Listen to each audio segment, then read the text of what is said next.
भाई good morning समस्त नमस्कार आपण मानक ओडिया पूरा आउट न्यू ब्लॉग को वेलकम। तो ये टाइम है 3:30 माने पूरा भोर 3:30 राति पाहिनी।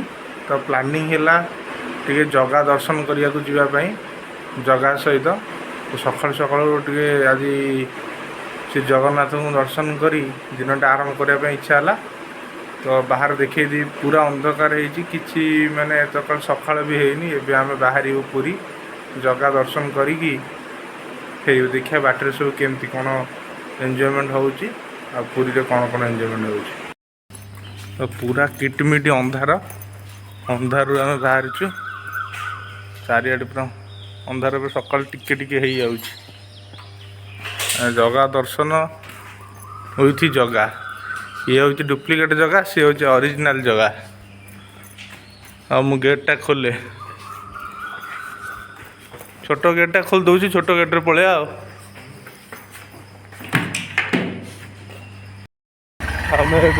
भुवनेश्वर बाहर पूरी टिके टिके सकाळ होउची देखा आम केत पहुँचुँ पुरी रे।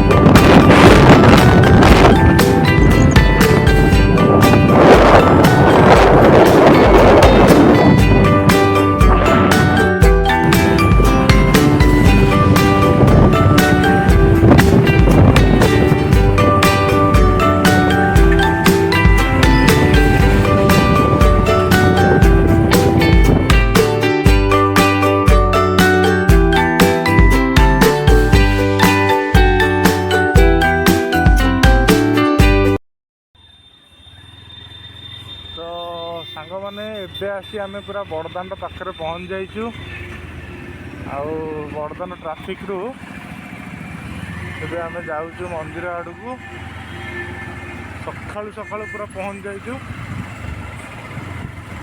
6टा भी बाजिनी मंदिर पाखे आसी आमे पहुँच जाइचु। मंदिर व्यूटा पूरा मु जूम करके नहीं जय जगन्नाथ मु जाऊँगी मो सांग जगा सहित जगजीवन महांती आ दर्शन करने को जाऊँगी जगार आम दी जन ए आसी पहुँच जाइचु जगन्नाथ मंदिर पुरी पाखे। तो राति 3:30 4टार उठिक आसी पहुँची जगा दर्शन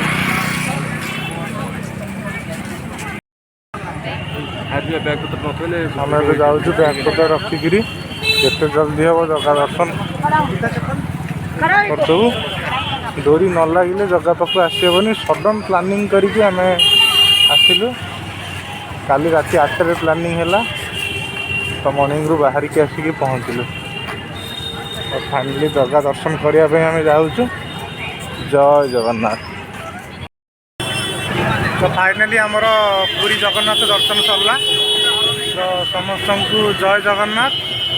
आज ब्लॉगटा ये एंड हो राति 3टार जगह को देखा पलि आसलु जहाँ भलरे 1.5 घंटा वेट करापर जगन्नाथ सहित देखा समस्त को थैंक यू। तो ब्लॉग काली सुधा आसीगले आपण मैंने देखते एंजॉय कर। Thank you so much.